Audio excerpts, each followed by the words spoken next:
Olha, o Bolsonaro não tá nem dormindo direito. Ontem, quinta-feira, o Bolsonaro trabalhou 1 hora. Sabia disso? O Bolsonaro ontem, quinta-feira, a agenda dele, do Jair Bolsonaro foi 9 da manhã até 9h30, ele teve café da manhã com o general Heleno, que é amigo dele. Quer dizer, café da manhã com o amiguinho. Aí ele não trabalhou até 3 da tarde. 3 a 3h30 ele teve um encontro lá com um subsecretário de assunto jurídico, não sei o que, encontrinho de meia hora e acabou a agenda do Bolsonaro para ele. Sextou já na quinta-feira.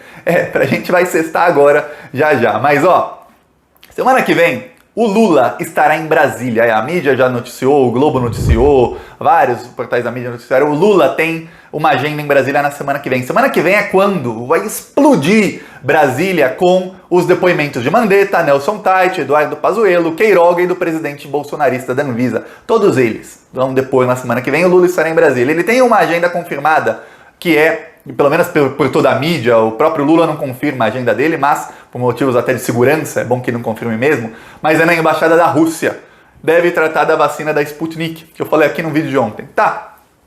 Aí, o Lula também tem encontro com caciques do Centrão. E o Lula, diz a mídia, ele falou muito por várias horas com o Renan Calheiros nessa semana ao telefone. Renan Calheiros, que é o relator da CPI da Covid e que vai passar o trator. O Renan Calheiros repetiu várias vezes na CPI, na sessão de ontem: vocês não passarão para os bolsonaristas. Não passarão. O Bolsonaro nem dorme mais, porque se o fator Lula já fez com que o preço do voto para o Bolsonaro ficasse muito caro, praticamente insustentável. Vamos lembrar que depois que o Lula saiu, o Bolsonaro teve que fazer reforma ministerial, demitiu 7 ministros, mudou os chefes das Forças Armadas, perdeu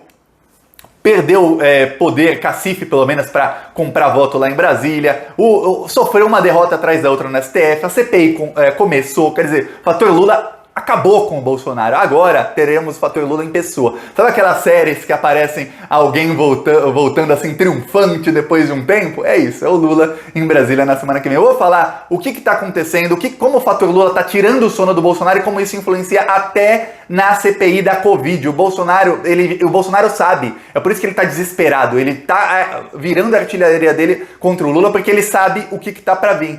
Traições e traições. Brasília é um lugar onde mais tem traição no Brasil. E ó, quem tá pra ser traído agora é o Bolsonaro. Eu vou falar disso, mas antes um segundinho. Você quer ver a casa cair pro Bolsonaro? Você quer ver esse aqui presidente? Ó, bom, não tá a foto dele, mas Lula presidente? Então se inscreve aqui no Plantão Brasil, curte o vídeo, olha, um segundinho. É de graça se inscrever no Plantão Brasil. E ó, nas ruas de Fortaleza, nosso carro de som aqui denunciando o desgoverno Bolsonaro. Eu vou mostrar no final desse vídeo aqui, como mais um trecho do carro de som que foi lá em Fortaleza. Quem quiser ajudar essas ações, embaixo do vídeo tem um botão Seja Membro. Clique em Seja Membro e você está ajudando. É pouquinho, você pode contribuir com R$3, você está ajudando a gente. Quanto mais gente ajudar, mais a gente consegue ampliar. Ó, antigamente a gente rodava uma cidade por semana, eram 2, depois 5, hoje são 10 cidades por semana. Ou no primeiro comentário deixa Pix, PicPay, Apoia e deixa as minhas outras redes, porque seguindo lá as redes, você me seguindo lá, as redes também vão crescendo e a gente consegue mais apoiadores pra gente ir pra cima do desgoverno. Agora vamos falar sobre Lula em Brasília. Praticamente assim, o rei volta ao trono. Ainda não, o trono voltará no dia 1º de janeiro de 2023, mas Lula tem agenda em Brasília e acontece algumas coisas que eu posso te falar sobre a CPI. Sobre a CPI e sobre o Lula primeiro. Olha só, a CPI da Covid tem sete senadores que são antigovernistas, ou pelo menos são oposição ao governo. Alguns se dizem independentes, mas na prática são oposicionistas. E tem 4 que são governistas. 3 são senadores de primeiro mandato, sabia disso? São os 3 bolsonaristas lá, Marcos Rogério, Eduardo Girão e Jorginho Melo, uma coisa assim. Não interessa o nome também de bolsominion. Tá, um é um cacique do Centrão de muito tempo atrás, o nome dele é Ciro Nogueira. Tem uma coisa na carreira política que se você parar para observar, você vai perceber que é muito comum, que é o seguinte: o cara tá numa ascensão na carreira dele política, o cara é deputado, não sei o quê, em determinado momento um político vira senador. Para que um político vira senador? Ah, para ser senador, claro, mas se o senador tem mandato de 8 anos. Quando o cara é senador, você pode ter certeza, daqui 4 anos, esse cara vai querer ser governador do estado dele. É por isso, muita gente vai para senador, porque aí, se ele perder para governador, ele não fica sem cargo, ele continua sendo senador. O Serra faz isso quantas vezes? Muito político faz isso. O cara vai para senador, dali 4 anos tenta ser governador, ganhou, ótimo, é governador. Perdeu, ele ainda é senador. Tá ótimo. Tá, Ciro Nogueira foi eleito senador em 2018. Ele é presidente do Partido Progressista, que é o partido do Arthur Lira, é o partido mais apoiador do Bolsonaro, é o PP, Partido Progressista. O Ciro Nogueira, ele é um dos bolsonaristas, um dos 4 bolsonaristas na CPI. Os outros 3 são os que eu citei aqui de primeiro mandato. Tá. O Ciro Nogueira, ele é do Piauí. Piauí é onde tem o Wellington Dias. Se eu não me engano, o Wellington Dias foi o senador, foi o governador mais bem avaliado do Brasil e foi o segundo com mais votos proporcionais na eleição de 2018. Esse é o Wellington Dias no Piauí. O cara é um fenômeno no Piauí, o Wellington Dias. E o Ciro Nogueira quer ser governador. Ele foi eleito em 2018, 2022 ele quer ser governador, já falou para todo mundo, ele tá fortalecendo o partido dele para que tenha uma boa base para que ele possa concorrer ao governo. Só que tem um problema, Ciro Nogueira. Para ele ser governador, ele vai precisar do apoio da pessoa mais popular do Piauí. Da segunda pessoa mais popular do Piauí, que é o Wellington Dias. A mais popular é o Lula. A segunda é o Wellington Dias hoje. E vamos lembrar, o Wellington Dias, lá atrás, vamos voltar no tempo, que é história. 2012, o Wellington Dias foi candidato à prefeitura de Teresina, no Piauí, ele perdeu.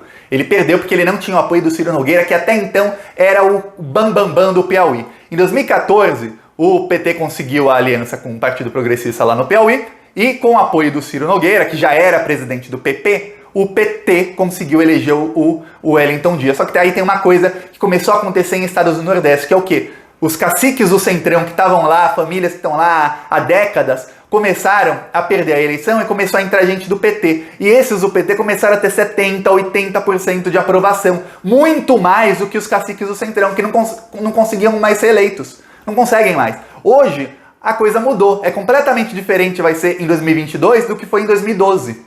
E em 2014. É o Ciro Nogueira quem precisa do PT. Não é o PT quem precisa dele. E aí é que entra Lula em Brasília na semana que vem. Por quê? Porque o Lula tá em contato direto com o Renan Calheiros. Eu falei aqui várias vezes, vou repetir. A única pessoa que o Lula encontrou na pandemia, que você tem uma foto do Lula sem máscara, foi quando ele foi visitar o Renan Calheiros no hospital. O Lula e o Renan Calheiros são aliados. Aí, o Renan Calheiros ontem bateu boca com o Ciro Nogueira.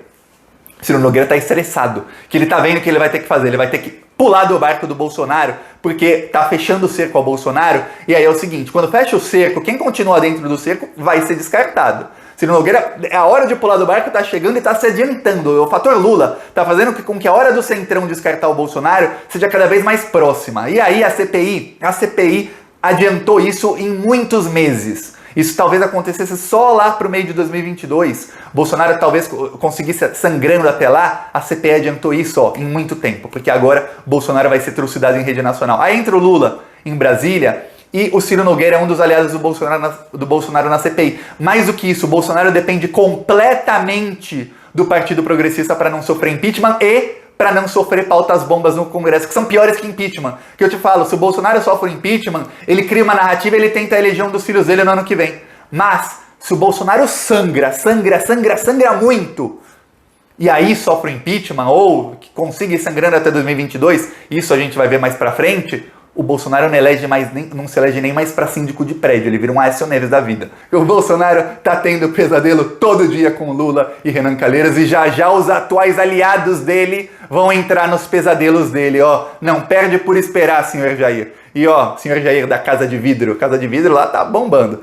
Aqui, nosso carro de som em Fortaleza também bombando. Seu filho conseguiu comprar uma mansão de 6 milhões de reais. São quase 4 mil mortos por dia. E Bolsonaro se recusou a comprar as vacinas que salvariam a economia e milhares de vidas. Deus é vida.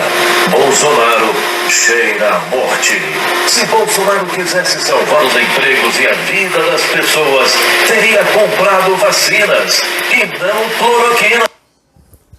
Olha, isso é verdadeiro. Se o Bolsonaro quisesse salvar a vida de alguém, teria comprado as vacinas, mas a CPI já pediu os detalhes de todos os contratos, comunicações do governo sobre a compra de vacinas. Já, olha, a coisa vai ficar bem feia. Quem quiser apoiar essas ações do Plantão Brasil e outras, a gente também tem ações nas redes, tudo mais, embaixo do vídeo.